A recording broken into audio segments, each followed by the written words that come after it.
All 5 episodes of Echo are now out streaming on Disney+. Alright, so I'm not even gonna lie. I did not care for Echo or Maya Lopez in the Hawkeye series when she was introduced. And then when I found out they were making a show about Echo, it kind of became the scoffing point of like, they're doing a show on her. Good luck with that. Yeah, I could not care less about this Echo show. And then that trailer dropped. And when that trailer dropped, collectively the whole world stopped and went, okay, that looks a little better than I thought it was going to be. And what I can say first off the bat about Echo is that trailer, they deliver what they promise. Because the action in Echo is just as good as that trailer implies it will be. This is by far the most violent the MCU has ever gotten. You've got full-on blood spurts, people regurgitating up blood after they get shot. You got stabbings, just blood all over the place. Now, the action scenes are sparingly used. This isn't action-packed all the way around. But when the action does happen, it's very well shot, it's very exciting, it looks great, and it comes with a purpose as well. Because this series follows Maya after the events of Hawkeye. After she has gotten away from the clutches of Kingpin, she moves back to Oklahoma with her family, as she also tries to take over Kingpin's throne and become the Queenpin. Now, when this first started, when I first hit play on this, I will admit I got nervous for the show because the first episode of this show I didn't think was great. It's edited very choppily, it's very rapid paced. We are going through moments of Maya's life very, very quickly, and it just kind of felt like a catch-up episode. It felt like I was watching a video that was basically telling me what you need to know before you watch Echo. And I was worried that the entire show was going to be like that. I was worried it was going to be that choppy, that fast-paced. Nothing was able to breathe in that first episode. And once we got into episode 2, this show I felt just really found its footing, and from there on out, I thought they did a really good job with it. Because this is probably Marvel's most mature and slowest paced show on Disney+, and I do not say that as a negative, because while it is slower paced, I thought the pace on this was fantastic. I think after watching all 5 episodes in a row, it's just a little over 3 hours to watch the entire show, and I thought that all the episodes flowed into each other very well, and the individual pacing on each episode I thought was very good as well. When the episode was over, I was kind of surprised. And a lot of my surprise comes from how invested I was in this story and in these characters. As mentioned before, I did not care about the Echo character in Hawkeye at all, but what they do in this series is they give Echo this really great dilemma by bringing her home to her family, exploring her roots and her roots in her Native American culture. There's this constant kind of conflict going on with Echo of where does she belong, where does she want to belong, in the crime world or in the world with her family and where those relatives lie. Which actually brings some really compelling and great drama to these characters and their relationships. Because Echo in the show has basically cut ties with her entire family since she moved to New York. And once she comes back to Oklahoma, the family tries to pull her back into the fold.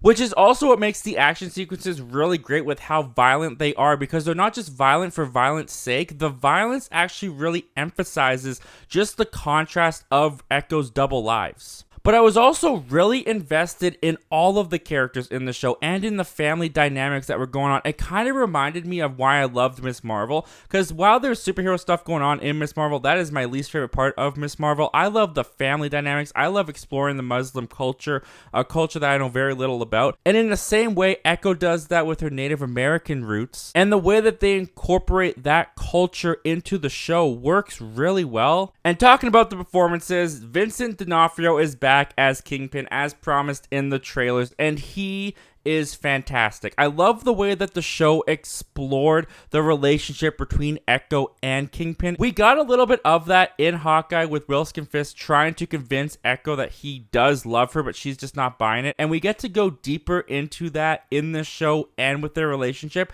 And Vincent D'Onofrio, he's not in the show the entire time. He comes in a little bit later, but when he's there, when he comes into the story, it feels appropriate. It feels like it is time for him to be used. He feels perfectly placed in the story. And again, it's something that made this Echo character way more compelling to me this time around, is because she has so many conflicts. She has so many different people in her lives with different motivations and different intentions and wants for her.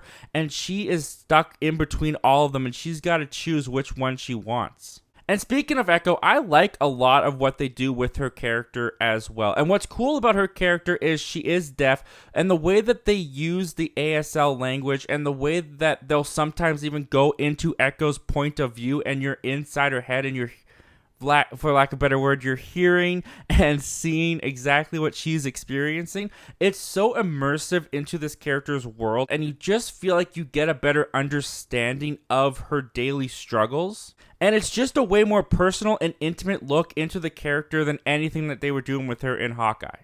Now, obviously, the show, it's not perfect. Like I mentioned before, all the drama going on with the family, all the severed relationships and conflicts going on there. There's one in particular that they set up as this big deal between Echo and one of her cousins named Bonnie. They set up that this is a relationship that got severed when Echo went to New York, and it was a real painful experience for her cousin. And they build it up early on in the show as this big thing, but as the show goes on, it gets less and less important and significant to the point where by the end of the show, there didn't really feel like there was much of a resolution to it, and it just kind of felt like the show kind of just forgot about it. For the most part, nothing about it feels that superhero to me, but there is an element that they add later on in the show of supernatural abilities that Echo has, which I believe are tied back to Native American beliefs and roots. Obviously, I'm not an expert, so I'm not going to speak too much on that. But speaking of it just in the show, it was an element that I didn't really need all that much, to be honest with you. I liked how grounded and gritty and just how raw it was feeling throughout the show, that when they introduced the supernatural ability that they give to Echo,